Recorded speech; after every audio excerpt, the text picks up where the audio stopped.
یا رسول اللہ تیرے چاہنے والوں کی خیر، الصلاۃ والسلام علیک یا رسول اللہ، الصلاۃ والسلام علیک یا حبیب اللہ۔ الحمدللہ رب العالمین، والصلاة والسلام علی سید المرسلین، اما بعد فاعوذ باللہ من الشیطان الرجیم، بسم اللہ الرحمن الرحیم۔ الصلاة والسلام علیک یا رسول اللہ، وعلى آلك وأصحابك يا حبيب الله، الصلاة والسلام عليك يا نبي الله، وعلى آلك وأصحابك يا نور الله۔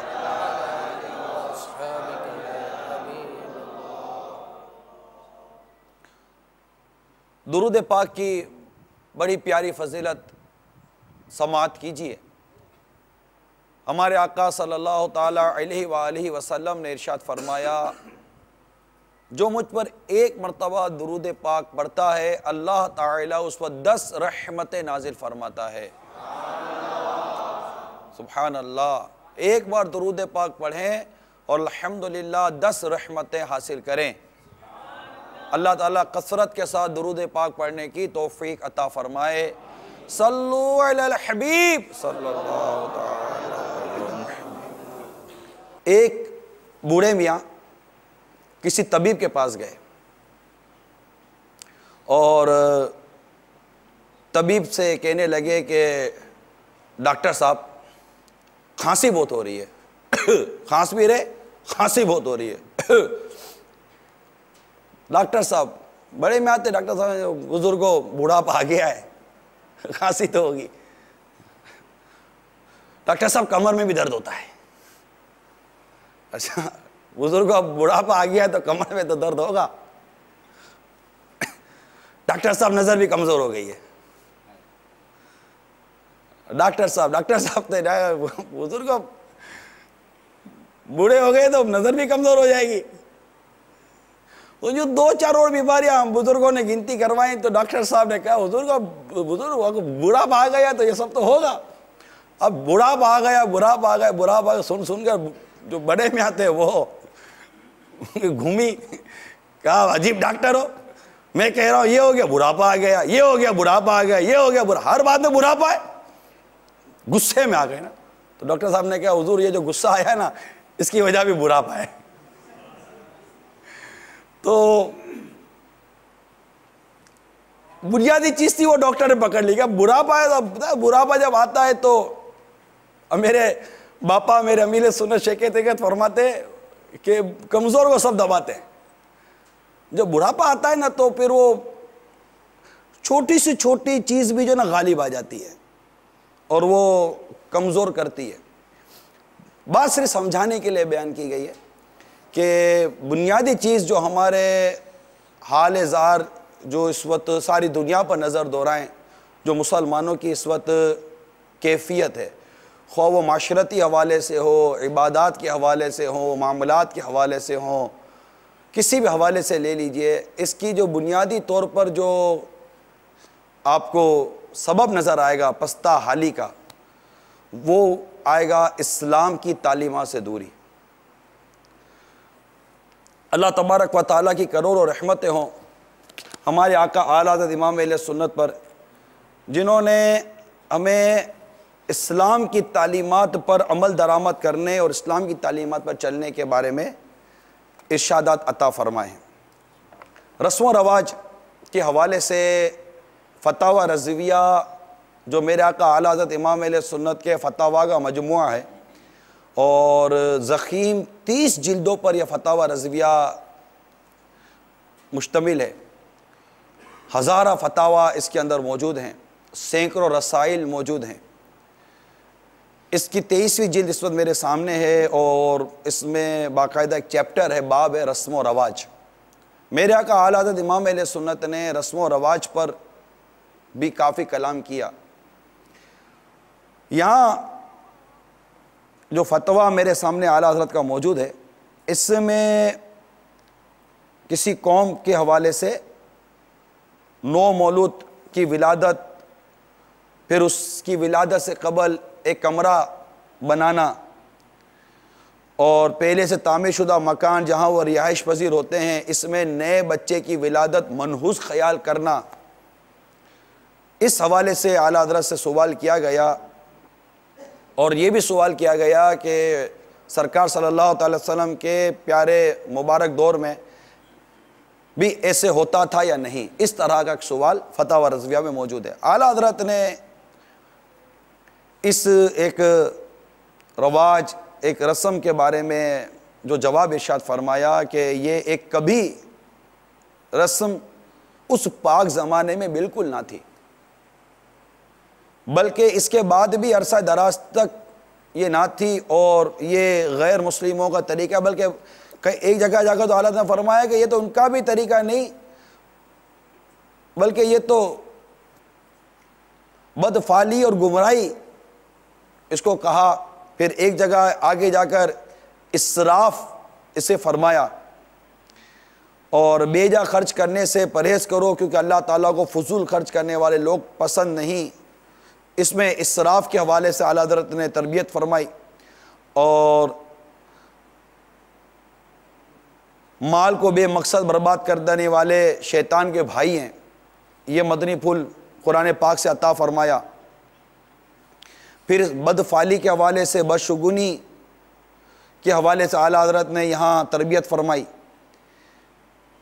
پھر ایک اور ارشاد عطا فرمایا، بری فعل نکالنا اور اس پر کاربند ہونا یہ مشرکین کا طریقہ اور دستور ہے.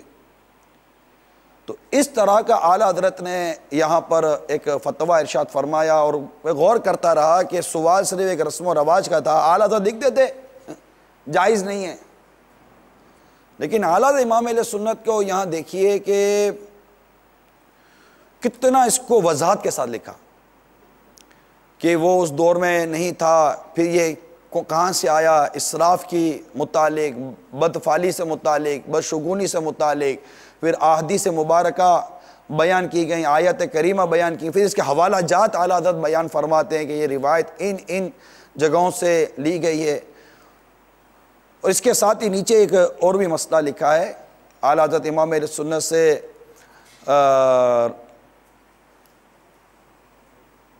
رسم و رواج کے بارے میں کہ یہ قدیم جو آتی ہے اس پر لوگ عمل کرتے ہیں، تو اس کے بارے میں پوچھا گیا تو اعلیٰ فرمائے یہ احکام شرع کے مقابل اپنے رواج پر اڑے، جو احکام شرع کے مقابل اپنے رواج پر اڑے وہ سخت گناہ گار ہے. ایک بڑا پیارا جواب ارشاد فرمایا. الغرض امام اہل سنت نے اس پورے کئی صفحات پر یہ فتاویٰ مشتمل ہیں. شادیوں کی رسومات کے بارے میں اعلیٰ حضرت نے کافی اس میں فتاویٰ بیان کیے ہیں. فارسی کا ایک شعر ہے، عقل مندہ را اشارہ کافی است، احمقاراں دفتر ناکافی است. اچھا، کہ عقل مندوں کے لیے ایک اشارہ ہی کافی ہوتا ہے اور بیوقوفوں کے لیے پورے دفتر بھی ناکافی ہوتے ہیں، پورے رجسٹر بھی دیتے سمجھ نہیں آتی. کیونکہ فرمایا کیا گیا، یا ایھا الذین آمنوا ادخلوا فی السلم کافہ، اے ایمان والو اسلام میں پورے داخل ہو جاؤ. اب اسلام میں پورے داخل ہونا جو ہے، اب اس میں وہ زندگی کا کون سا شعبہ ہے جو اس سے نکلے گا. ٹھیک ہے، پہلے نمبر پر یہ طے کہ اللہ تعالیٰ کی بارگاہ میں دین پسندیدہ صرف اسلام، ان الدین عند اللہ الاسلام، بے شک اللہ کے نزدیک دین اسلام ہی ہے. ٹھیک. دوسرا فرمایا وَمَن يَبْتَغِي غَيْرَ الْإِسْلَامِ دِينًا فَلَن يُقْبَلَ مِنْهُ، جو اسلام کے علاوہ کوئی اور دین طلب کرے اور دین تلاش کرے اس سے قبول نہیں کیا جائے گا. ٹھیک ہے، اسلام کے علاوہ کوئی دین قبول نہیں کیا جائے گا. تیسری بات، ہمارا دین جو ہے اللہ تعالیٰ فرماتا ہے کہ الْيَوْمَ أَكْمَلْتُ لَكُمْ دِينَكُمْ، میں نے تمہارے لیے تمہارا دین مکمل کر دیا. ٹھیک. اب ان کو دیکھیں کہ اسلام ہمارا دین، اسلام کے علاوہ کوئی دین قبول نہیں، ہمارا دین دین کامل، اور اس دین کامل کے بارے میں فرمایا جا رہا ہے ادخلوا فی السلم کافہ، دین میں پورے داخل ہو جاؤ.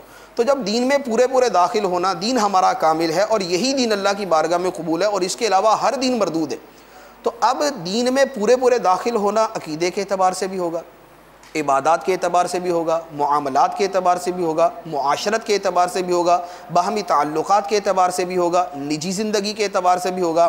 اس میں آدمی کی خلوت و جلوت، اس کا ظاہر و باطن، اس کا قلب و جسم، اس کے تمام معاملات جو ہیں وہ اسی کے اندر داخل ہوں گے۔ تو بات تو یہ سامنے آ گئی نا کہ زندگی کا کوئی ایسا شعبہ نہ رہا جس میں اسلام ہمیں تربیت نہ دیتا ہو اور اسلام ہمیں کوئی اس معاملے میں ہماری رہنمائی نہ کرتا ہو۔ سوال ہی پیدا نہیں ہوتا، چاہے وہ لباس سے متعلق ہو، خوراک سے متعلق ہو، گفتگو سے، خوشی سے ہو یا غم سے ہو، زندگی کے ہر شعبے میں گویا کہ اسلام کی تعلیمات موجود ہیں۔ وہ تو شعبہ ایسا ہے ہی نہیں نا کہ جب دین اسلام کامل ہے، یہ اللہ تبارک و تعالیٰ کی طرف سے دعویٰ ہے، اور ومن اصدق من اللہ قیلا، اللہ سے زیادہ سچا کون؟ یہ اگر ایک مسلمان کو ہم بٹھا لینا اور اس کو اگر یہ کہیں تو وہ ایگری کرتا ہے۔ دیکھیں کسی ایک عام آدمی کو بجانے، بیچارہ نماز نہیں پڑھتا اور بالکل وہ اس کی مذہبی وضاحت بھی نہیں ہے، اس کو بٹھا کر سمجھائیں یہ ساری باتیں، آپ صحیح کہہ رہے ہیں، آپ صحیح کہہ رہے ہیں، بالکل صحیح کہہ رہے ہیں، لیکن یہ کیا ایک سمجھ نہیں پڑ رہی کہ وہ جان رہا ہے۔ یہ آیات کریمہ اس کو سامنے بیان کی جائیں تو وہ آیت کریمہ کے خلاصے بھی اس کو کچھ نہ کچھ پتہ ہوتے ہیں، بچپن سے اس طرح کی باتیں کچھ نہ کچھ مسلمانوں کے گھروں میں اور ہمارے ماحول، ہمارے مشورے کی جاتی، لیکن داخل ہونا مکمل، آخر یہ کیا چیز ہے جو اس وہ ہم کو روکتی ہے؟ ایک ہی چیز ہے اصل میں، اسلام میں پورے داخل ہوں گے جب اسلام دل میں پورا داخل ہوگا۔ ٹھیک ہے، دین دل میں پورا داخل ہے، ایمان دل میں پورا داخل ہے تو بندہ اسلام میں پورا داخل ہے۔ میرے سرکار کون مانے گا کہ میرے دل میں پورا اسلام داخل نہیں ہے؟ اصل میں اسلام ایک تو جو اس کی بنیاد ہے وہ تو خیر تصدیق قلبی ہے، وہ ہر مسلمان کو حاصل ہے اور مسلمان اس پہ مسلمان ہے، اقرار اس کے لیے ظاہری شرط ہے، ہم عمل کی طرف آ رہے ہیں۔ لیکن امام غزالی رحمۃ اللہ علیہ نے فرمایا کہ یقین کے بارے میں ایک بہت لمبی بحث ہے، احیاء العلوم کی پہلی جلد کے اندر ہے غالباً، کہ ایمان تو وہ ہے کہ جو تصدیق قلبی ہے، یقین کیا ہے؟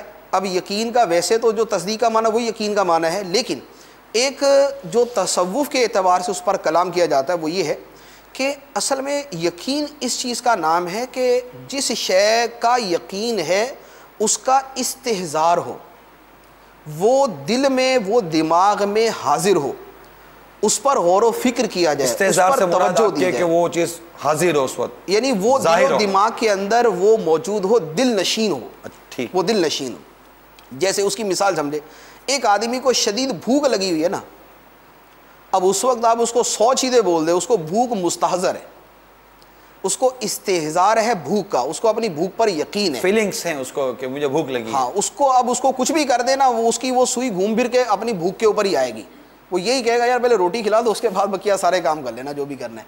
تو اس طرح یقین کیا ہے؟ امام غزالی فرماتے ہیں کہ موت کا سب کو پتہ ہے کہ آنا ہی ہے، ٹھیک ہے، یقین اس معنی میں ہے کہ مرنا ہے، لیکن وہ جو استحضار چاہیے اس کے لیے وہ نہیں ہے، اور جب تک استحضار نہ ہو تب تک وہ چیز حاصل نہیں ہو سکتی جو حاصل ہونی چاہیے۔ تو اب اس میں یہ ہے کہ کچھ کوشش تو خود آدمی کو کرنی پڑے گی نا، یعنی ایک مسلمان کو پتہ ہے کہ بھی رسم و رواج برا پھر بھی کر رہا ہے، یہ گناہ ہے پھر بھی کر رہا ہے، تو اب اس کا یہ جاننا کہ یہ گناہ ہے یہ تو اس کے جرم کو اور بڑھا دے گا کہ اس کو پتہ بھی اور پھر بھی کر رہا ہے۔ ایک آدمی کو ٹریفک کے اشارے کا نہیں پتہ تھا، اس وجہ سے اس نے توڑ دیا، تو اس کو تو پولیس والا بھی اچھا نہیں دیکھا تھا، اچھا چلے تمہاری تھوڑی بہت جو ہے نا وہ کوئی گنجائش نکلتی ہے، اور ایک آدمی نے دیکھا اور پھر نکل گیا، اس سے پوچھا تمہیں پتہ تھا؟ ہاں پتہ تھا، پھر بھی توڑا؟ ہاں پھر بھی توڑا، تو اس کو کہا تمہاری تو رخصت کی صورت ہی کوئی نہیں ہے، تمہارا تو چلان پکا ہوگا۔ تو استحضار جو ہے یہ اصل چیز ہے کہ یہ چیز جو ہم سمجھ رہے ہیں نا کہ ہمارا دین دین کامل ہے اور ہمیں دین میں پورا داخل ہونا چاہیے، یہ عقیدے کی حد تک اور زبان کے دعوے کی حد تک تو ہے، لیکن جیسا استحضار ہونا چاہیے، جیسا قلب کے اندر اس کے بارے میں یقین ہونا چاہیے، وہ یقین حاصل نہیں ہوتا۔ ہم پر اسلام کی تعلیمات غلبہ نہ ہو سکا، بالکل کیا کہیں ہیں؟ ہم ماشاءاللہ اسلام کی تعلیمات کو سمجھ رہے ہیں، پسند کر رہے ہیں، شادی ایسا لگتا ہے کہ جیسے کہ ہر قوم میں کوئی نہ کوئی مختلف رواج ہے، شادی، اچھا قوموں کے رواج مختلف، پھر جیسے ممالک تبدیل ہوتے ہیں تو رواج تھوڑے اور مختلف ہو جاتے ہیں۔ اب یہ بحث کرنے کے لیے جاتے ہیں تو مشکل سے شاید کوئی ایک آدھ قوم کو آپ زیر بحث لا سکیں گے، باقی ساری قومیں رہ جائیں گی۔ موت میت پہ لائیں، تو اس میں بھی مطلب مختلف قسم کے لوگوں کے وہ معاملات پائے جاتے ہیں. بعض تو عجیب و غریب و عجیب ہے کہ پتہ نہیں بولنا بھی چاہیے کہ نہیں بولنا چاہیے. لوگوں کی حالت یہ ہے، ایک مصنف نے کتاب لکھی رسم و رواج کے خلاف کہ بھی یہ قوموں میں یہ رسم و رواج ہیں تو ان سے بچا جائے. تو ایک آدمی نے کتاب پڑھی اور شکریہ کا خط لکھا کہ آپ کی کتاب پڑھی، آپ کا بہت بہت شکریہ. ہمیں اصل میں اپنی قوم کے رسم و رواج نہیں پتہ تھے، تو آپ کی کتاب پڑھ کے پتہ چل گئے، تو اب ہم سامنے رکھ کے عمل کر لیتے ہیں. یعنی یہ واقعہ بھی باقاعدہ یہ کتابوں میں لکھا ہوا ہے. جو چھوڑ دیے وہ بھی اب کچھ پریکٹس میں وہ نہیں پتا تھا کہ ہماری قوم میں یہ بھی ہوتا تھا، تو اسے پتہ چل گیا. اس کا وہ مکتوب ہمیں یہ سمجھا رہا ہے کہ ہم یہاں اسلام کی بنیادی باتیں بیان کر دیں لیکن رسم و رواج بیان نہ کریں کس قوم میں کیا رسم و رواج. ایسا نہیں ہو اس قوم کو پتہ ہی نہیں ہو رہا، بولے یہ میری قوم کا رواج ہے اور مجھے آج تک پتہ ہی نہیں تھا. چلو متی چلو شکریہ. ایک تو بہت نمایاں قسم کے جیسے کہ ایک معروف آج کل جیسے رسم و رواج، اگر جیسے شادیوں میں چلے جائیں تو جیسے کہ وہ منگیتر انگوٹھی پہناتا ہے یا وہ چھوڑنے جاتا ہے، لینے جانے کا پتہ نہیں رواج ہے یا نہیں ہے، چھوڑنے جاتے ہیں اور اپنے یہ دولہے کے ہاتھ پر مہندیاں لگانا اور لڑکیاں مطلب کہ خاندان کی جمع ہو جانا، اس کے ساتھ پھر وہ کھیل مستی اور مذاق کا مطلب ایک ماحول. یعنی یہ تو ایک وہ رسم و رواج ہیں. اچھا یہ میں غور کرتا رہا، یہ گفتگو کے دوران میرے ذہن میں آیا یہ چلے کئی ایسی رسم و رواج ہوں گی جس کے بارے میں بندہ یہ غور کرے گا کہ یار یہ کیا، لیکن اب یہ تو ہر ایک کو پتہ ہے نا کہ جھوٹ بولنا جائز نہیں ہے. اب یہ ہر ایک کو پتہ ہے کہ یہ دھوکہ دینا درست نہیں ہے، یہ ہر ایک کو پتہ ہے کہ یہ خیانت درست نہیں ہے، ملاوٹ درست نہیں ہے. تو وہ تجارت کورس کی وہ بات بڑی اچھی طرح مجھے یاد ہے کہ بھائی جو پتہ ہے وہ تو کنفرم پتہ ہے کہ یہ ہے ہی غلط. تو وہ جو سوالات جو دیگر اتنے بڑے بڑے لکھ کر دیتے ہیں کہ جناب اس کے بارے میں مفتیان کرام وضاحت کر دیں، علماء دین وضاحت کر دیں، لیکن وہ جس کی وضاحت بچپن سے ہی باپ داداؤں سے سنتے چلے آ رہے ہیں، خاندان کے خاندان بتاتے چلے آ رہے ہیں، ان سے بھی بچنے کا ذہن نہیں بن رہا. اصل میں قرآن پاک میں کہ فَزَيَّنَ لَهُمُ الشَّيْطَانُ أَعْمَالَهُم، شیطان نے ان کے لیے ان کے اعمال کو مزین کر دیا. اب ان کے لیے اعمال مزین کس طرح ہوتے ہیں کہ وہ ایک مسئلے کے بارے میں معلوم کر کے نا یہ سمجھتے کہ یار ہمارا مفتیانے کے نام سے رابطہ بھی ہے، ہم مسائل پوچھتے بھی ہیں اور ہماری سوچ بھی ہے، ہمیں فکر بھی ہے اس کی کہ ہم حلال و حرام کی پرواہ کرتے ہیں. تو اب اس سوچ کے اندر پڑھ کے وہ جو یقینی حرام والی صورتیں ہوتی ہیں ادھر سے پھر جاتے ہیں، اس کی طرف توجہ نہیں ہوتی. تو یہ وہ ہے کہ شیطان نے اعمال کو مزین کر دیا کہ ایک نیکی میں لگا کر بقیہ کی طرف سے بالکل توجہ ہٹا دی. تو اب ایک یہ چیز ہوتی ہے، اور یہی چیز جو ہے رسوم و رواج کے اندر بھی آتی ہے. بہت سارے جو رسم و رواج شروع ہوتے ہیں نا بیسیکلی ان کے اندر یہ جب شروع کیے جاتے ہیں اس میں کوئی وجہ ہی ہوتی ہے. یعنی رسم و رواج جب شروع ہوتے ہیں تو وہ بیسیکلی عام طور پہ کسی برائی کی وجہ سے شروع نہیں ہوتے. زیادہ تر رسم و رواج کی جو بیس ہوتی ہے وہ اچھی ہوتی ہے. جیسے کوئی پیسے کے لین دین کی جو رسم ہے اس میں کیا ہوتا ہے، اس میں اصل مقصود ہوتا ہے کہ جس کی شادی ہے مثال کے طور پر اس کی مدد ہو جائے گی، اس کے شادی کے اخراجات کچھ جو ہے وہ آدمی جو ہے افورڈ کر سکے گا. اسی طرح مرگ کے اوپر بھی تقریباً اسی طرح کے مقاصد ہوتے تھے. یا یہ جو ہے کہ سوئم کے اوپر یہ کھانے وغیرہ کا انتظام ہوتا تھا. تو یہ اصل میں جس نے شروع کیا ہوگا اس نے تو یوں کیا ہوگا کہ چلے اس دن جو ہے وہ فقراء کو دیا جائے گا تو فقراء دعا بھی کریں گے فوت شدہ آدمی کے لیے اور ایک اصالِ ثواب کی صورت بھی ہو جائے گی. اب شروع وہاں سے ہوا لیکن پھر وہاں سے جو نا وہ شیطان لاتا جو ہے نا وہ پھر غلط چیز تک لے آتا ہے. اس کی مثال حدیث مبارک کے اندر وہ جو تصویروں کے بارے میں فرمایا نا کہ بت پرستی کی ابتدا کیسے ہوئی. تو بت پرستی کی ابتدا اسی طریقے سے ہوئی کہ وہ قوم حضرت نوح علیہ السلام کی قوم سے پہلے کے جو لوگ تھے تو ان کے اندر جو بزرگ حضرات فوت ہوئے تو بڑا ان کے وہ غم کے اندر ان کی محبت میں روتے تھے. اب بزرگوں کی محبت میں رونا تو اچھا. تو اب شیطان نے کہا یار اتنا ہی روتے ہو تو میں کوئی ان کی تصویر نہ بنا کے دے دوں. ہاں بنا دو. تصویر بنا دیا. ان کو دیکھ کے تسکین بھی ہو جاتی کہ ہاں ماشاءاللہ ہمارے بزرگ ہیں. اب وہ دل کو تسلی ہونا شروع ہو گئی تو روزانہ اس کے سامنے بیٹھ جانا، دیکھ بھی لینا، تسلی بھی حاصل کر لینی. پھر شیطان نے کہا تھوڑا سا جھک بھی جاؤ اس کے سامنے اور جھکنا بھی شروع کر دیا. اب نسل در نسل جب چند نسلیں گزری تو نتیجہ یہ ہوا کہ انہی کی عبادت شروع ہو گئی.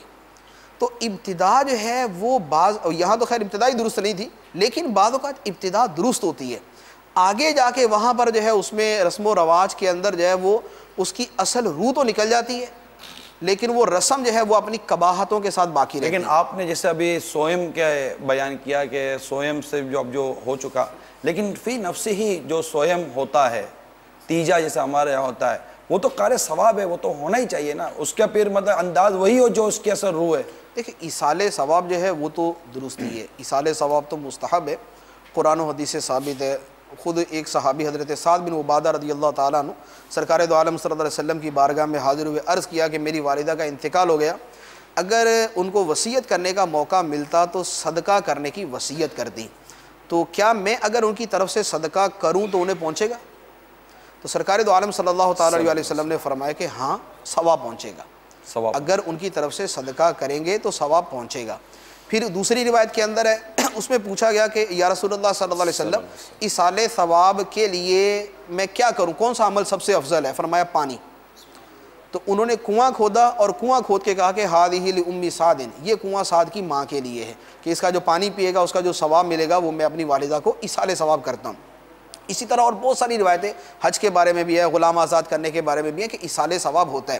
اب ایصال ثواب فی نفسی درست ہے، لیکن اسی کے اندر ایسی قباحتیں آ جائیں، جیسے اعلیٰ حضرت علیہ الرحمہ نے بیان فرمایا جو ہمارا موضوع بھی ہے، اعلیٰ حضرت علیہ الرحمہ کا رسالہ ہے جلی الصوت، یہ رسالہ بطور خاص اسی موضوع پر ہے کہ جو سوئم کا ختم دلایا جاتا ہے، اس میں کھانے کا اہتمام کیا جاتا ہے، دعوت کا اہتمام کیا جاتا ہے، اس کا کیا حکم ہے۔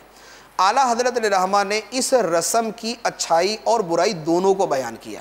اچھائی تو اس کے اندر یہی ہے کہ یہ ایصال ثواب کی صورت اگر بنتی ہو تو وہ بن جاتی ہے، کچھ خیر خواہی ہو جاتی ہے، اگر فقراء کو دیا جائے تو وہ ایصال ثواب کی صورت بنے گی، کھانا کھلانے کا ثواب، کھانا کھلانے کا ثواب، لیکن وہ کھانا کھلانے کا ثواب فقیروں کو یہاں پر، ٹھیک ہے نا، کیونکہ دعوت کی صورت میں تو وہ گناہ کے اندر آ جائے گا۔ لیکن اب اسی کے اندر کتنی قباحت ہے؟ اس کے اندر پہلے نمبر پہ قباحت یہ کہ فوت ہونے والا جو آدمی فوت ہوا، اگر اس نے نابالغ اولاد چھوڑی، وہ ہوئے یتیم، اب جو فوت ہونے والا اس کا مال بن گیا ورثہ، ترکہ کے اندر شمار ہو گیا، وہ مال ہو گیا بچوں کا۔ اب اگر اسی مال سے دعوت کا اہتمام کیا گیا، خواہ اب وہ امیروں کے لیے ہے یا فقیروں کے لیے، اب یتیم بچوں کا مال سوئم کے ختم کے بعد سارے رشتہ دار، محلے دار، امیر غریب سب بیٹھے ہوئے مزے سے کھا رہے ہیں، یہ تو یتیم کا مال کھانا ہو گیا۔ تو اعلیٰ حضرت اس پہ فرماتے ہیں کہ یہ سری اس آیت کے اندر داخل ہے، ان الذین یاکلون اموال الیتامی ظلما انما یاکلون فی بطونہم نارا وسیصلون سعیرا، بے شک وہ لوگ کہ جو یتیموں کا مال ظلماً کھاتے ہیں وہ اپنے پیٹ میں آگ بھرتے ہیں اور یہ عنقریب جہنم میں داخل ہوں گے۔ تو اب یہ رسم ہے، لیکن اس رسم کے اندر یہ قباحت داخل ہوگی کہ یتیموں کا مال کھایا گیا۔ دوسرے نمبر پہ اگر بالفرض یتیم نہیں بھی ہیں لیکن میت کے ورثاء میں کوئی فرد وہاں پر موجود نہیں ہے، اور وہ جو غیر موجود فرد ہے اس کی اجازت کے بغیر اس کا مال یہاں خرچ کیا جا رہا ہے، یہ بھی جائز نہیں۔ تیسرے نمبر پہ یہ کہ بالفرض سارے موجود ہیں، لیکن ہمارے ہاں اس کھانے کا اہتمام اتنا بڑھ گیا ہے کہ کسی جگہ تو چول ہلکا پھلکا چلتا ہے، لیکن بعض جگہ اتنا اعلیٰ قسم کا اہتمام ہوتا ہے، جیسے شادی کا سماں ہے، وہاں پر بہترین قسم کی بریانی ہے، وہاں پر جو ہے وہ اعلیٰ قسم کی جو ہے وہ چکن بنایا جا رہا ہے، وہاں پر اور جو ہے وہ کھانے پینے کا انتظام کیا جا رہا ہے۔ اب اگر کسی قوم کے اندر یہ رسم رواج پکڑ چکی اور جس آدمی کے گھر میں میت ہوئی اس کو یہ خرچہ کرنا ہے، اب وہ غریب آدمی ہے، اس کے مہینے کا گزارا نہیں ہو رہا، اور اس کو کیا کرنا پڑے گا؟ اس کی خاطر اس کو قرض لینا پڑے گا، اس کی خاطر اس کو شرمندہ ہونا پڑے گا، جو اس نے زندگی میں نہیں بھی قرض لیا تھا وہ بھی اس کو لینا پڑے گا۔ اور اگر ہندوستان میں اعلیٰ حضرت نے جس پیرائے کے اندر بیان کیا وہ تو یہ فرمایا کہ وہاں تو وہ مہاجن وغیرہ سود دینے والے ہوا کرتے تھے، تو سود پر قرض لے کر یہ رسم پوری کی جاتی تھی، تو وہاں تو سود کی خباثت بھی اس کے اندر شامل ہو گئی، اور یہ جو ہے وہ دعوت شر جو ہے یہ بھی اس کے اندر آ گئی۔ کھانے پلانے کے حوالے سے جب آپ یہ بیان کر رہے ہیں تو یہ اگر جو اس رسم کو یا اس رواج کو، تو یہ تو مطلب صرف اب میت اور اس کے اوپر ہی کہاں موقف رہ گیا۔ اب ایک شخص کے یہاں دعوت ہے، شادی ہے، تو وہ بھی سادہ کھانا کھلا سکتا ہے، لیکن دیکھیں قرض لینا، سود پر جیسا آپ نے بھی کلام کیا کہ آدمی رسم و رواج کی بھینٹ چڑھ جاتا ہے۔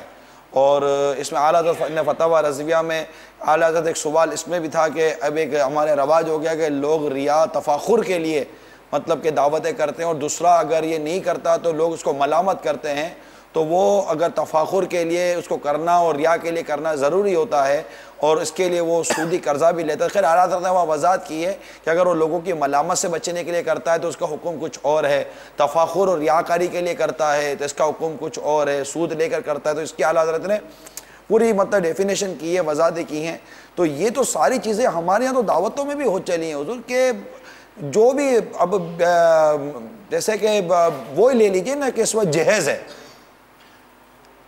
تو اب جیسے ہم جس کلچر میں باب المدینہ میں یا ملنے جلنے والے لوگ ہیں، تو آپ کو میں یقین دلاؤں کہ ہمارے یہاں 1 کروڑ روپیہ اور اس سے زیادہ کی اسود جو ہے نا وہ ڈیمانڈ پر شادیاں ہیں، کہ ہمارا بیٹا ہے اور جناب وہ اتنے لاکھ روپے کا یا 70 لاکھ کا 80 لاکھ کا کروڑ کا جناب، یہ کیونکہ اللہ کا طے ہو جائے گا کہ اس علاقے میں بیٹی والوں کا آ جائے گا، مکان دلانا پڑے گا، پھر بارگننگ، ٹوٹلی بارگننگ ہوتی ہے کہ وہ لڑکی والے کہیں گے ہم 70 لاکھ یا 80 لاکھ روپے میں اپنی بیٹی کی مطلب شادی کریں گے، تو نہیں، آپ کو کروڑ، 1.25 کروڑ، 1.5 کروڑ، ٹھیک ہے اس میں کوئی کہہ سکتا ہے کہ جناب یہ امیروں کی بات ہو رہی ہے، لیکن اسی طرح رواج اور رسم جو ہے نا وہ اترتے درجہ بدرجہ پیستا غریب ہے۔ اب جو مطلب کہ اس میں بھی 1 کروڑ 2 کروڑ والے بات وہ ہوتے ہیں کہ 1 کروڑ 2 کروڑ خرچ کر کے بھی ان کے سر کے بال کا ایک بال ہی ٹوٹتا ہوگا، اتنے بھی بازوں کے وہ پیسے ہوتے۔ لیکن اس کا نتیجہ یہ نکلا حضور کہ ہمارے یہاں مطلب کہ شادیاں مہنگی ہو گئیں، اور شادیوں پہ اخراجات مہنگے ہو گئے، ڈشز مہنگی ہو گئیں، ٹھیک ہے اس کا اپنا روپیہ ہے جو کچھ ہے، ایک مباح جائز ناجائز اس کے اوپر اپنی جگہ پر ہے، لیکن یہ بات ہے کہ ان رسومات میں بعض سفید پوش وائٹ کالر قسم کے جو لوگ ہوتے ہیں یہ بڑے ہی مجبور، بڑے بے بس ہو گئے، انہوں نے باقاعدہ قرضے لیے اور سودی قرضے لیے، اور سودی قرضے لے کر انہوں نے مطلب ان رسم و رواج کا پیٹ بھرا ہے، لیکن یہ رسم و رواج کا ایسا پیٹ ہے کہ جو بھر بھر کے بھی یہ پیٹ بھرتا نہیں ہے، یہاں تک کہ لوگ روڈوں پر آ گئے، عجیب حال ہو گیا۔ 2 چیزیں اس میں ہوتی ہیں، رسم ہوتی کیوں ہے، یعنی اتنی جو شدت کے ساتھ پابندی ہے، نماز کی اتنی پابندی نہیں ہے جتنی رسم کی کرتے ہیں۔ اچھے حاجی نمازی جو ہیں وہ رسومات کی پابندی ضرور کریں گے۔ اس میں 2 یا 3 اس کے اندر پہلو ہوتے ہیں، یا تو ہوتا ہے جہالت کی وجہ سے جو نا وہ جیسے نا وہ شادی میں تو چلتا ہے، اس طرح کے جو جملے ہوتے ہیں جس میں بعض اوقات کفریات تک نوبت آ جاتی ہے۔ یعنی ایک جملہ پیٹرن بعض بولا جاتا ہے بعض اوقات کہ شادی میں سب جائز ہے، یہ جملہ عمومی طور پر ایک عوام الناس کی زبان یہ حرام قطعی کے جو ہے پیرائے کے اندر جب چلتا ہوا اگر یہ جملہ بولا گیا تو سیدھا یہ تو کفر میں گیا نا، جی، یعنی درمیانے کوئی قطعی نہیں ہے تو اس میں چلے کفر تک معاملہ نہیں پہنچے گا، لیکن جہاں پر یقینی قطعی کفر ہے، یہ بھی فتاوی رضویہ میں بلکہ ہے۔ اعلیٰ حضرت نے فرمایا کہ اگر ان کو حلال سمجھا، یہ جو جملہ ہے کہ سب جائز ہے، اگر ان کو حلال سمجھا یہ سری ضروریات دین کا انکار ہوا اور یہ کفر ہے۔ یعنی یوں سمجھیے کہ اگر شادی کے دنوں میں کوئی خمر شراب جی پی رہا ہے اور سمجھاؤ کہ بھائی نشہ مت کرو، شراب مت پیو، یار شادی میں سب جائز ہے، اگر یہ کہہ دے تو شراب تو حرام قطعی ہے۔ اس میں تھوڑی سی تفصیل ہوگی، وہ خمر اور دیگر خمر کا لفظ ہوتی میں نے اس ہے، طرح استعمال کیا، تو لیکن یہ ہے کہ اور بہت ساری چیزیں ہوں گی، بے حیائی کی بہت ساری صورتیں ہوں گی، فحش کی بہت ساری صورتیں ہوں گی جو حرام قطعی ہوگی اور جن کے اوپر یہ جملہ بول دیا جاتا ہے۔ تو یا تو جہالت کی وجہ سے رسومات کے اندر ابتلا ہوتا ہے، اور یا پھر یہ ہوتا ہے کہ وہی کہ خاندانی چلتی آ رہی ہیں۔ اب وہ خاندانی جو چلتی آ رہی ہے اس پہ تو قرآن پاک نے اس کا علاج فرما دیا کہ وہ جب کافروں سے کہا جاتا تھا کہ تم ایمان لاؤ اور یہ بتوں کی پوجا چھوڑو، تو وہ آگے سے جواب یہ دیتے تھے کہ ما وجدنا علیہ آباءنا، کہ ہم تو اسی کی پیروی کریں گے جس پر ہم نے اپنے آباء و اجداد کو پایا، ہمارے باپ دادا جس طریقے پہ چلتے آئے ہم اسی طریقے پر چلیں گے۔ اب قرآن پاک آگے سے فرماتا ہے اولو کان آباؤہم لا یعقلون شیئا ولا یہتدون، کہ اگرچہ ان کے باپ دادا کو نہ عقل ہو نہ ہدایت، کہ اگر باپ دادا ایک غلط کام کرتے آئے اور عقل و شعور اور ہدایت سے وہ جو ہے وہ بالکل سائڈ میں ہو کر انہوں نے کام کیے، تو کیا اس کام کے اندر ان کی پیروی کرو گے؟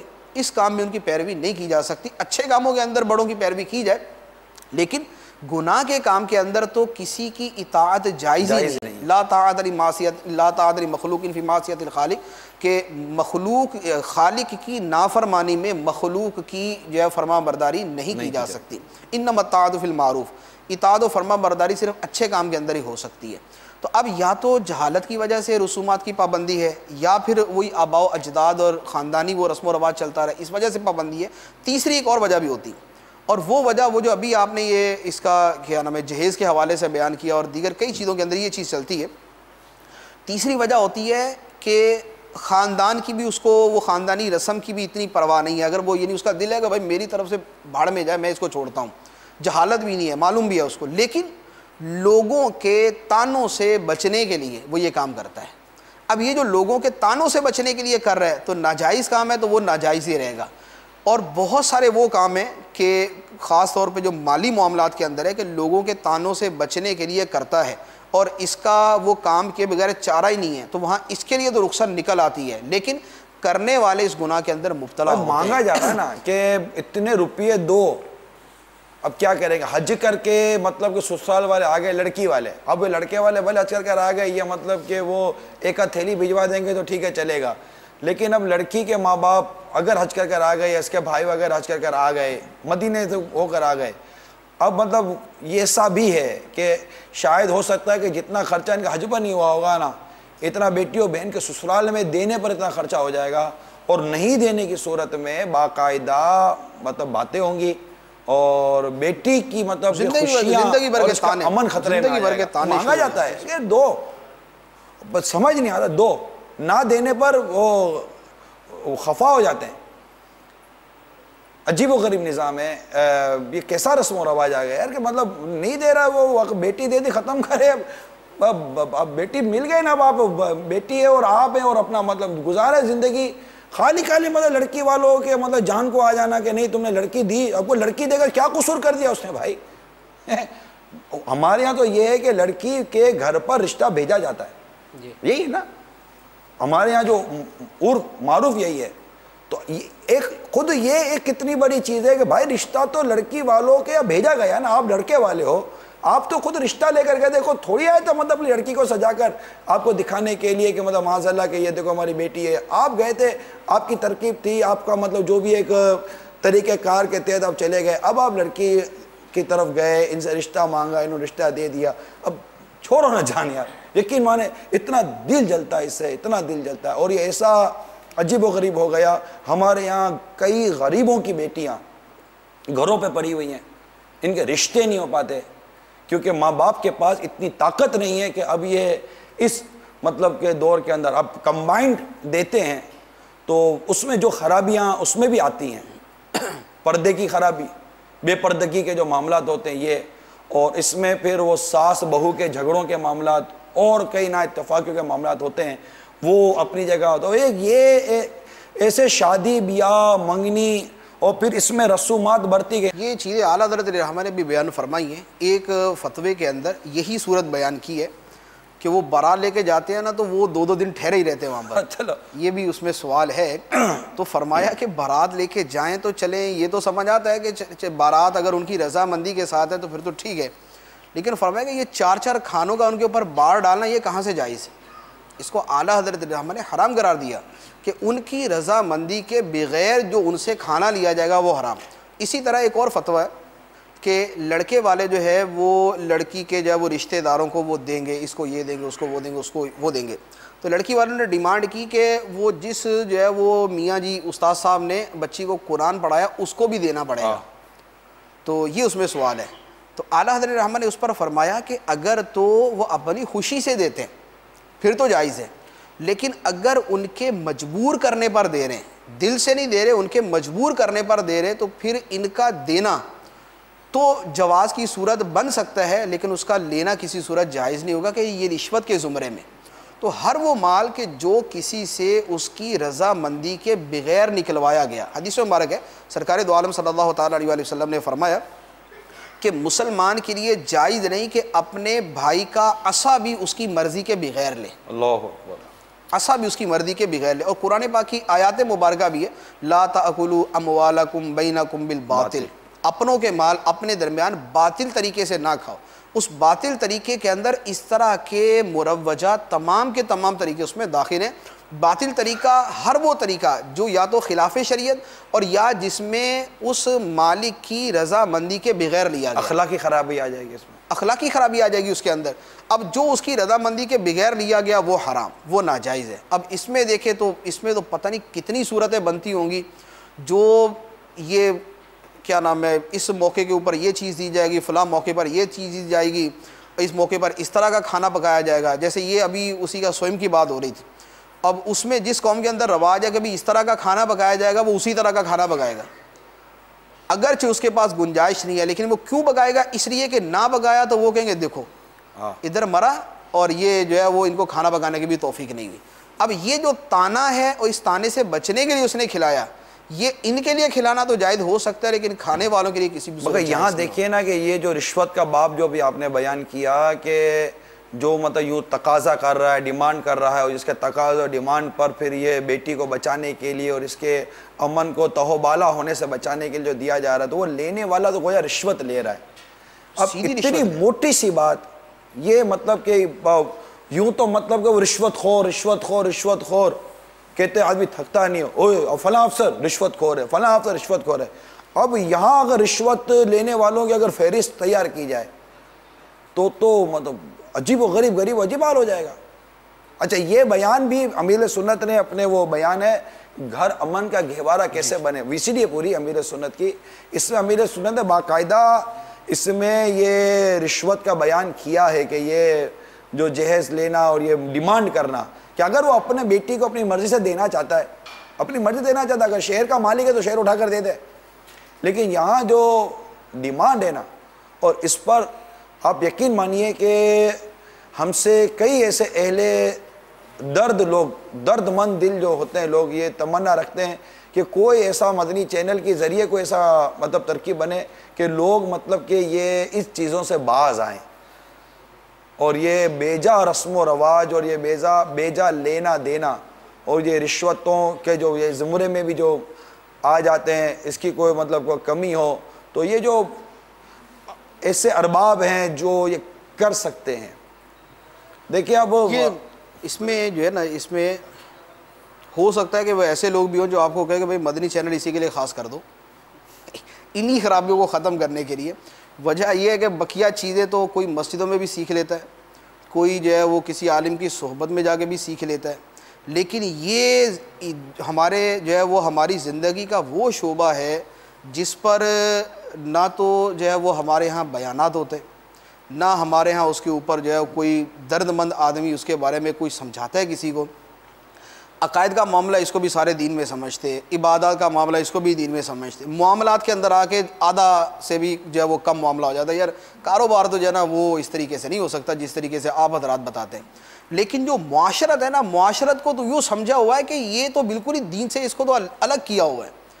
عبادات کو سمجھ لیں گے، معاملات کو کچھ سمجھ لیں گے کہ ہاں بھئی یہ سود واقع حرام ہوتا ہے، یہ نہیں لینا چاہیے، اتنا۔ ابھی تو خیر اس کی بھی جو حالت ہے اس وقت وہ پتہ ہی ہے سب کو کہ اتنے بڑے اشتہار اس کے بارے میں چھپتے ہیں، تو اس کو بھی تھوڑا بہت کوئی سمجھ لے گا۔ لیکن معاشرت، خاندانی نظام، گھروں کے معاملات، زندگی کیسے گزارنی ہے، اس کو تو بالکل جو ہے وہ ایک سائیڈ میں رکھا ہوا ہے۔ اس میں بھی عبادت کا ایک فیکٹر ہے، اور یہ عبادت کی ایک قبیل سے ہے کہ یہ عبادت کے کتنے مطلب اس میں ثوابات، ایسی رسمیں بھی ہو سکتی ہے جو عبادت اور ثواب کے زمرے میں، یہ رسمیں بھی ہو سکتی ہیں۔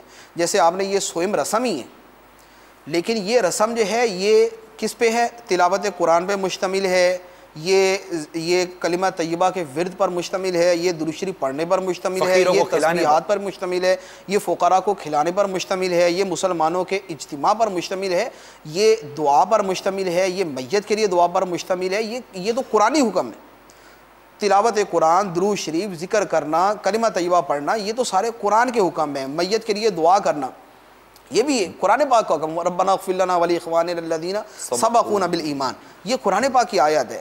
تو اب یہ رسم کی شکل میں کر لی تو اس کی وجہ سے کبھی نہیں ہو گئی، رسم ہے، اچھی رسم ہے، ہاں اس کے اندر چند خرابیاں ہیں، وہ خرابیاں اپنی جگہ بری۔ اسی طرح کچھ اور رسمیں بھی ہیں جو فی نفسی ہی اچھی ہیں، جیسے اعلیٰ حضرت رضی اللہ تعالیٰ عنہ کی اپنی ایک رسم ہوئی بسم اللہ خوانی کی۔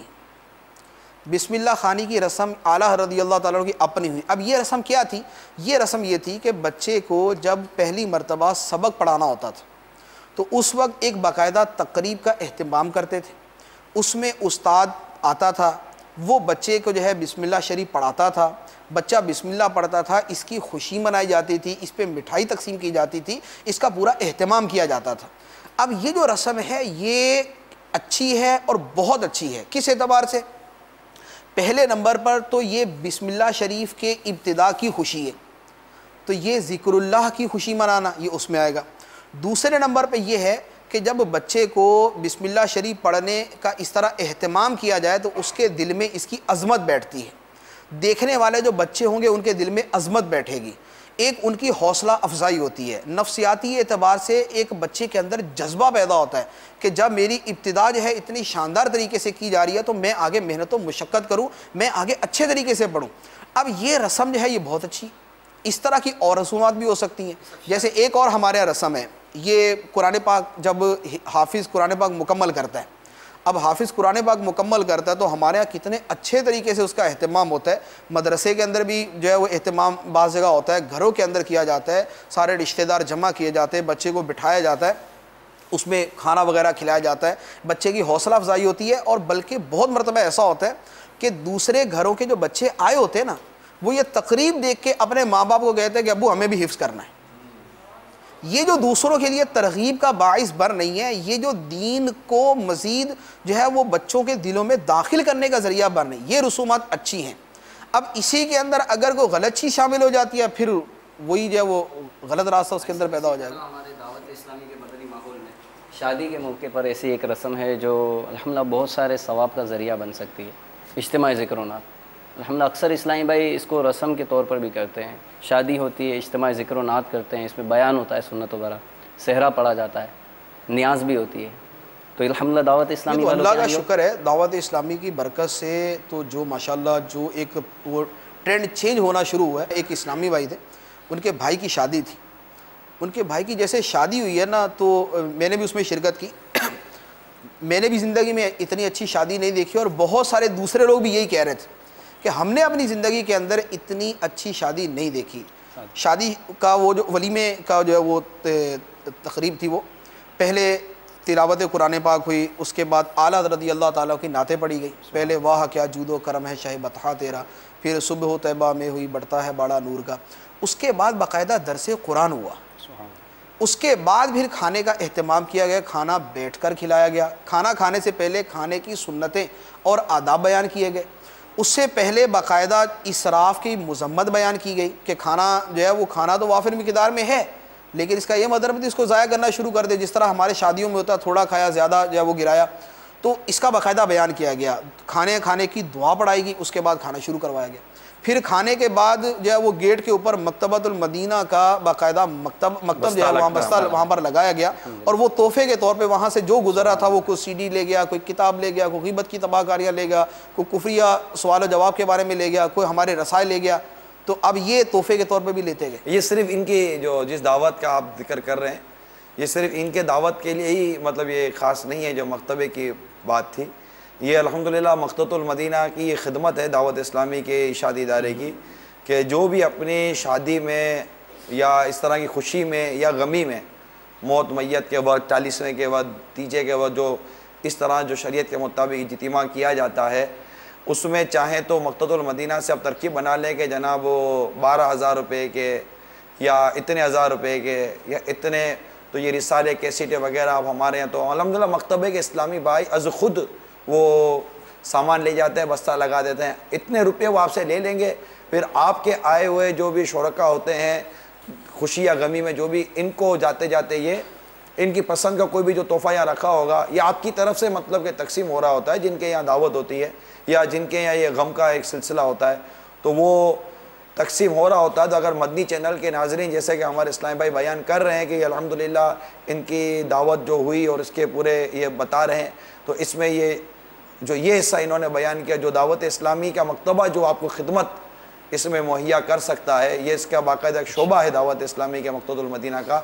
تو اگر آپ چاہیں تو مکتبۃ المدینہ جو ملک و بیرون ملک مختلف مقامات پہ مدنی چینل پہ اس کے پتے بارہا دکھائے جاتے ہیں آپ ان سے رابطہ کیجیے اور کہہ دی تو انشاءاللہ اسلامی بھائی خود آ جائیں گے. اسلامی بہنوں کا جہاں پردے کا انتظام ہوتا ہے، جہاں اسلامی بہنیں بھی مدعو کی جاتی ہیں، تو وہاں پر دعوت اسلامی کے ماحول سے وابستہ اسلامی بہنیں بھی انتہائی پردے کے عالم میں الحمدللہ مقتدر المدینہ کو وہ بستہ سنبھالتی ہیں اور اسلامی بہنوں میں اسلامی بہنیں تقسیم کر دیتی ہیں. بلکہ اس میں یہ بھی دیکھا گیا ہے کہ جو وقت وہاں پر انتظار کا ہوتا ہے نا، تو جہاں اس طرح کا بستہ لگا ہوتا ہے تو بعض اوقات وہ مہمان جو ہے وہ اس بستے سے لے کر کتاب وغیرہ اس کا مطالعہ شروع کر دیتے ہیں. بلکہ وہ آپ کی بات سن کے تو ایک شادی کا تذکرہ یوں یاد آیا کہ ان کے یہاں اس طرح سے کوئی مبلغ کا ارینج نہیں ہو رہا تھا، تو انہوں نے اسکرین لگائی اور مکتبۃ المدینہ کی VCD چلانا شروع کر دی. اب جتنی دیر مطلب لوگ آئے بیٹھے تو انہوں نے باقاعدہ دیکھی، بلکہ ایک دیکھی پھر دوسری دیکھی، تو کہ اب تو شادیوں کا ایک ہے کہ بہت طویل وقت جو ہے وہ انتظار کرنا پڑتا ہے.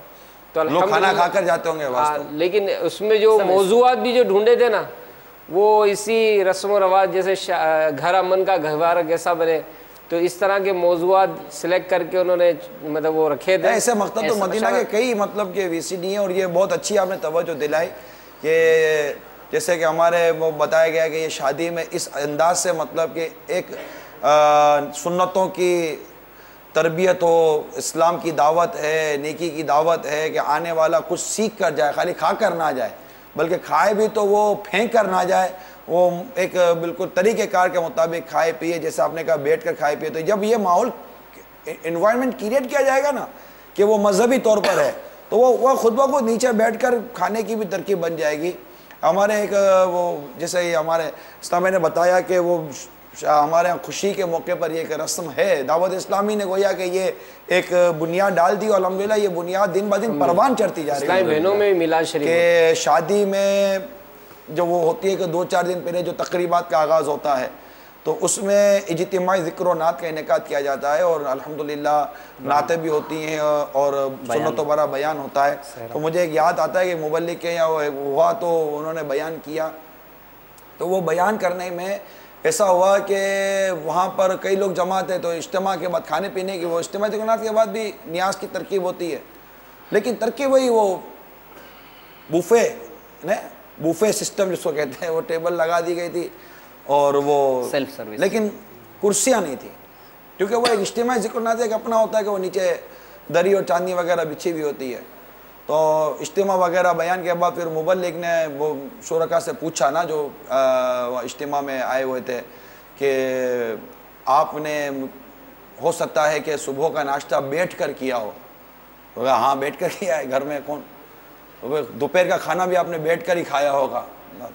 تو پھر سوال کیا کہ آخر دعوت میں کیا ہو جاتا ہے کہ دعوت میں پہلے زمین پہ بیٹھ کے کھاتے تھے، آپ کو یاد ہوگا، دسترخوان بچھا گیا، جیسا آپ نے ابھی ایک دعوت کا حوالہ دیا، الحمدللہ ماحول کی برکت ہے. اس کے بعد یہ دسترخوان ہو گیا، اب جناب آگے ٹیبل کرسیاں، وہ لمبی لمبی ٹیبلیں لگتی تھی، لمبی لمبی کرسیاں، وہ پھر گول گول ٹیبلیں آ گئیں. اور عورتوں کا تو پارٹیشن ہی ختم ہو گیا. اب تو پہلے عورتیں اس طرف ہوتی تھیں، پردہ ہوتا تھا، اور اب پھر وہ کیا ہوا کہ نیٹ لگا دیا گیا، کناتے وغیرہ ہٹا گیا، ہلکا ہلکا جالی نما پردہ لگا دیا گیا. یعنی جس طرح عورت کا پردہ جاتا گیا ہے نا، برقعے کی جگہ پر دوپٹہ آ گیا، دوپٹے کی جگہ پر نیٹ آ گیا، جالی والے کو باندھ دیا، اب وہ بھی گیا. تو اب اسی طرح دعوتوں میں سب چلا گیا. اب وہ گملے پھر لگنے شروع ہو گئے، ٹھیک ہے. اور میری معلومات کے مطابق الحمدللہ عز و جل دیکھا نہیں ہے، اللہ دکھائے بھی نہیں، ٹھیک ہے، کہ کہنے والا نے کہا ہے کہ اب وہ مکس بیٹھتے ہیں، مرد عورت ایک ہی ٹیبل کے اوپر بیٹھ جاتے ہیں نا. بات بس بالکل تکلفات وہ اٹھ گئی، مروت اٹھ گئی، شرم و حیا اور ان تمام چیزوں کو گویا کہ ہے ایسا مل جل کے جنازہ اٹھا کر لے گئے. تو اب وہ پہلے دسترخوان بچھا کر کھانا، وہ ہمارے یہاں جو رسم وہ طریقہ ختم ہو گیا. پھر ایک رسم چلی، رواج چلا ٹیبل کرسی. ٹیبل کرسی کا یہ ہوا کہ حضور اب بوفے سسٹم جب ہو گیا، پہلے وہ لا کر رکھ دیتے تھے، دیگ سے ڈشیں بھرتے تھے، لا کر رکھتے تھے، وہ لا کر لے جاتے. اب وہ بوفے ہو گیا، اب لوگ کھڑے کھڑے بھرنے لگے، اب کھڑے کھڑے کھانا کھانے لگے، گھومتے پھرتے. اب کھڑے کھڑے کھانا کھانے کے بعد بھی تھکے نہیں ہیں، اب چلتے چلتے کھانا کھا رہے ہیں. اب یہ کھانا کھاتے کھاتے ارے کیا حال ہے، اب وہ کھانا کھاتے کھاتے وہ اس کے پاس جا رہا ہے چلتے چلتے، اور وہ اس کو یہ بیچارے کو نہیں سمجھ آ رہی کہ سیدھے ہاتھ سے کھانا ہے کہ الٹے ہاتھ سے کھانا ہے. اور کھایا تھوڑا کھایا، چکھا، ٹیشو پیپر لیا، یوں مارا اور کھانا بچا ہوا پلیٹ میں چھوڑا اور چلے گئے. اللہ اکبر. کچھ سوچتے نہیں ہیں، سمجھتے نہیں ہیں کہ اتنی بوتل کے اندر بوتل چھوڑ دی، پانی کے گلاس میں پانی چھوڑ دیا، سویٹ ڈش نکالی، سویٹ ڈش چھوڑ دی، 2 چمچ ماری، سویٹ ڈش چھوڑی دی. آپ نے ایک تو ویسے کھانے کا انتظار کرتے کرتے جب باری آئی تو دل چاہا کہ جتنا کھانا ہے سارا بھر کے 2-4 پلیٹیں ساتھ ہی بھر لوں. 2 بیٹے ساتھ ہیں، بیٹا میرے لیے بھی بھر لینا. دوسرے کو بولا بیٹا تو سلاد لے کر آ جا. تو تیسرا کزن تھا، بولا تو بوتل لے کر آ جا. سارے کے خاندان والے، یہ رشتہ دار، ایک فیملی جمع ہوئی تھی، سب نے اپنی اپنی ڈشیں بانٹ لی تھی کہ تو فرائی پر اٹیک کرنا تو میں مطلب کہ وہ رائس پر، میرا چاول پر حملہ ہوگا، اور سالن تو بیٹا تو چھوڑنا مت، بیٹا تم سلاد پہ کھڑے ہو جاؤ. باقی رہا وہ سویٹ ڈش تو وہ تھوڑا دیر سے بھی جائیں گے تو چل جائے گا، وہ لوگ آخر میں کھاتے ہیں. تو ایسا تقسیم ہو جائے گا، پھر سارا بھر کر لائیں گے، پھر سب تھوڑا تھوڑا کھا لیں گے اور بھر کر چھوڑ کے چلے جائیں گے. اللہ اکبر. اللہ تبارک و تعالی ہمارے حال ازار پر رحم فرمائے. اس میں ایک جو بات ابھی گفتگو میں آ رہی تھی کہ اب یہ چیزیں ہماری روٹین میں تو ہے. ارے بھائی مگر آپ آگے بیچ میں وہ کم از کم میرے مدنی چلے کے ناظرین کو یہ کہہ لینے تو دو کہ بھائی اب نہیں کریں گے یار، انشاءاللہ مطلب اب نہیں کریں گے. یہ مطلب بیان کیوں کر رہے ہیں؟ کوئی داد و تحسین تھوڑی دی جا رہی ہے کہ شہباز بہت اچھا کام کر رہے ہو، اب اڑ کے کب کھاؤ گے، وہ چلتے چلتے کھا رہے ہو. ایسا تو ہے نہیں نا یار. مطلب آپ آئے ہیں، اگر شریعت کے مطابق دعوت ہے تو دعوت میں آپ نے شرکت کی ہے تو اللہ تعالیٰ میں توفیق دے. ہم مل کر کوشش کریں. میرے مدینہ کے ناظرین دیکھیں، دعوت اسلامی چینج لانا چاہ رہی تھی، تبصرے نہیں ہے، گفتگو نہیں ہے. We want change. جب تک ہم اپنے اندر تبدیلی نہیں لائیں گے معاشرہ تبدیل کیسے ہوگا؟ ہم سب مل کر صرف درد بھری گفتگو ہی کرتے رہیں گے، ہم سب کرتے ہی رہیں گے کہ یوں ہو رہا ہے، یوں ہو رہا ہے، یوں ہو رہا ہے، یوں ہو رہا ہے. بارش کا کوئی تو پہلا قطرہ بنے کہ میرے یہاں دعوت میں شریعت کا خون نہیں ہوگا. چاہے میرے یہاں غمی ہو، میرے یہاں خوشی ہو، میری بچی کی شادی ہے، میرے بچے کی شادی ہے، یا بچے کی ولادت ہے، ختنہ ہے، عقیقہ ہے، کچھ بھی ہے، الحمدللہ.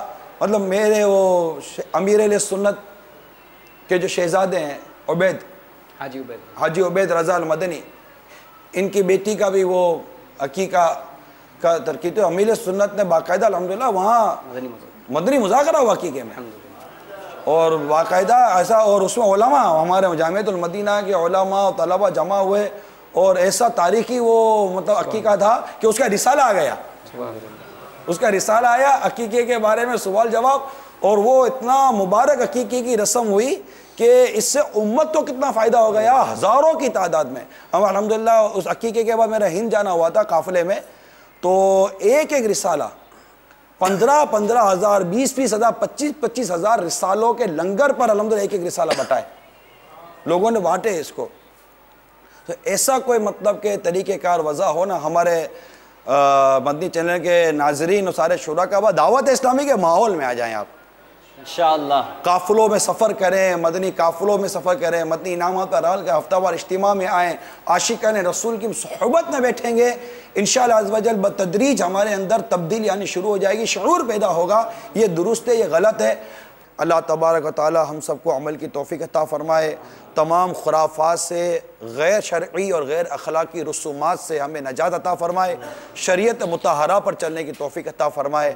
آمین بجاہ نبی الامین صلی اللہ تعالی علیہ وسلم. یا رسول اللہ تیرے چاہنے والوں کی خیر، الصلاۃ والسلام علیک یا رسول اللہ، الصلاۃ والسلام علیک یا حبیب اللہ.